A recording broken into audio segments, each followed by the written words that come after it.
Hello दोस्त, राधे राधे। रउआ लोग कैसन बने? हम आशा करत तनी कि स्वस्थ होकर मस्त होकर हम अपना अपना काम में व्यस्त होकर। तो हम लोग गीत लिए आइल बनी एगो कजरी शिव चर्चा गीत। तो प्रेम से सुनी लोग और वीडियो के लास्ट में बताई लोग कि कैसन लागल हमार भजन। हर हर महादेव, मैया पार्वती की जय। हरिंदर भैया और नीलम दीदी के चरण में कोटि कोटि प्रणाम, हमार प्रणाम स्वीकार करूँ। चला ये गौरा देवघर नगरिया, सावन महीना माया इलेबा। चला ये गौरा देवघर नगरिया, सावन महीना माया इलेबा। सावन महीना माया इलेबा, अरे सावन महीना माया इलेबा।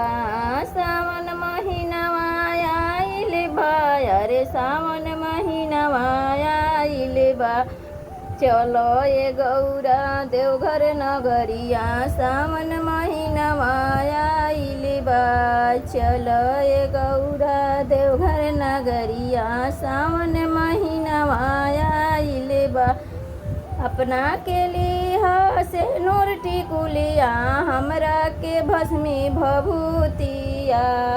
अपना के लिहा से नूर टिकुलिया, हमरा के भस्मी भभूतिया। चलो ये गौरा देवघर नगरिया, सावन महीना माया इलेबा। चलो ये गौरा देवघर नगरिया, सावन महीना माया इलेबा।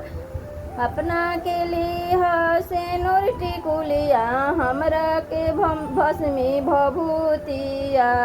चलो ये गौरा देवघर नगरिया, सावन महीना आइले बा।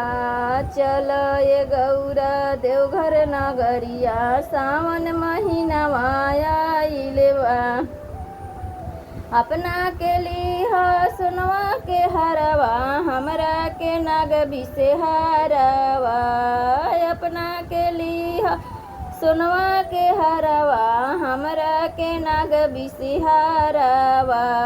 चलो ये गौरा देवघर नगरिया, सावन महीना आइले बा। चलो ये गौरा देवघर नगरिया, सावन महीना आइले बा। अपना के लिहा सुनवा के हरवा, हमरा के नाग बिसेहारवा। चलो ये गौरा देवघर नगरिया, सावन महीना आइले बा। चलो ये गौरा देवघर नगरिया, सावन महीना आइले बा। अपने त पेन्हिया लाली चुनरिया, हमरा के मिर्गा के छलवा। अपने त पेन्हिया लाली चुनरिया, हमरा के मिर्गा के छलवा।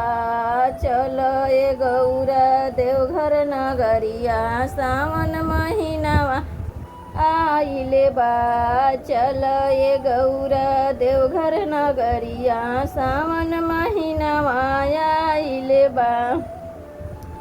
अपने त पेन्हिया लाली चुनरिया, हमरा के मिर्गा के छलवा।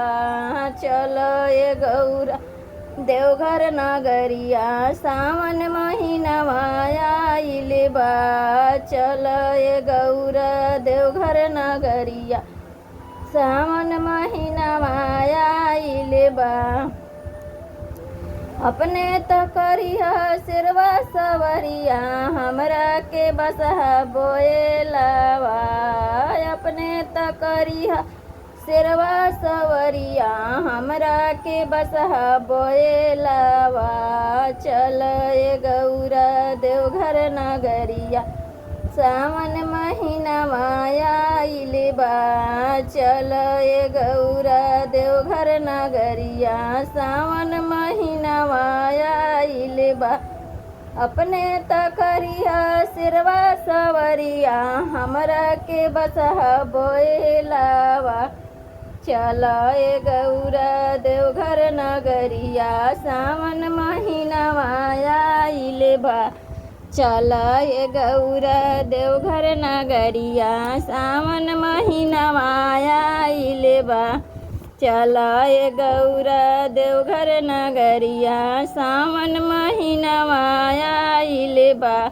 चल ये गौरा देवघर नगरिया सावन महीनवा आइल बा। हाँ तो दोस्त, कैसन लागल हमार कजरी गीत